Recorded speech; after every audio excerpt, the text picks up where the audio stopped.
Okay, one other piece of information that you need to include in the calculation is the grain size as a measure of roughness. You have to estimate what's called the N value in the Manning equation that you're using in this lab. The N value is all sources of frictional resistance in the channel.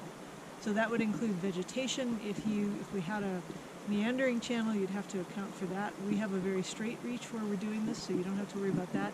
So the primary source, particularly at low flow, is grain roughness. And one way to approximate that is using what's called the median grain size. So if I pick up a boulder, there's three mutually perpendicular axes. This is the long axis, or this one. I picked up an equidimensional one. One of these is slightly longer. That would be the long axis. The second one would be the intermediate. And the short axis would be the smallest dimension of those three axes. So if this were a sand grain and I was running it through a sieve, you would get a grain size that would represent that intermediate axis. So when you're in the field looking at really coarse material like this that is too large to put in a sieve, there are different ways that you can measure it, but the standard is you measure a bunch of cobbles, boulders, up down to the smallest thing that you can physically pick up and measure. And then you calculate the median of that whole distribution. So it's referred to as the D sub 50 or D50 of the distribution. And the numbers that you're using to calculate that are just the intermediate axis, which is probably this one on this boulder. So different ways you can measure them. Ideally, you would be doing this in the low flow channel, so below the water surface. But one of us has learned the hard way that if you spend a lot of time with your hands submerged in very cold water, which the pooter is, you can cause arthritis. There's your trivia for the day, for this exercise. So particularly at low flow like this, we can use this exposed bar that I'm standing on as representative of the entire active channel. So you could do what's called a random walk, where you sort of gaze at the horizon and just walk back and forth within a predetermined area of the bar. And every time you put your right foot or your left foot down, whatever's under your toe, or you can bend over and put your finger down, and whatever is under your finger is what you measure.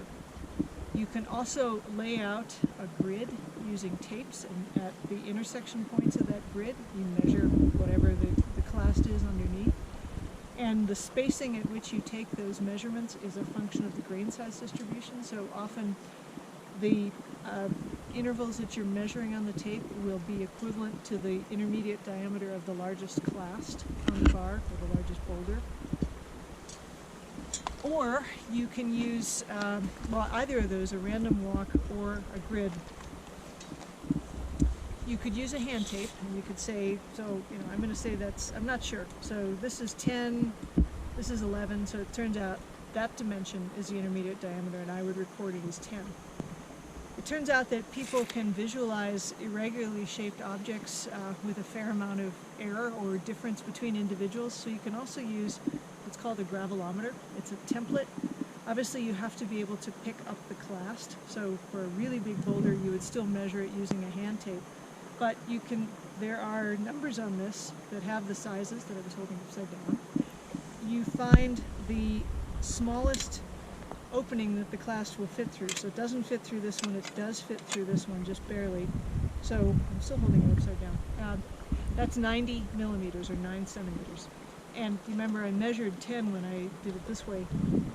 This is foolproof. You either can or cannot fit the clast through, but you don't get as much detail as if you measure each one with a hand tape, because you've only got this certain. You know, realistically, if you're doing 100 clasts on a bar, the results are pretty directly comparable. In a way, this is closest to using a set of sieves, because the sieves are at fixed diameters as well. So you go through the measurements, and if Sarah moves the camera, you can see the bar here. There's a range of grain sizes. And again, you'll come up with a population, and then we'll ask you to plot a cumulative frequency distribution, and you'll be calculating that median diameter of D50. And then in the last clip of this, Sarah's going to talk to you about making a field sketch, which is very important. We're well aware of the fact that you can easily take digital photos, but that takes minimal effort. You point the camera and you shoot. If you make a field sketch, you're forced to pay more attention to your surroundings, to think about what's important to include. You can't put everything in the sketch. So what are the important things that you want to remember and note in that sketch? And it has absolutely nothing to do with artistic ability.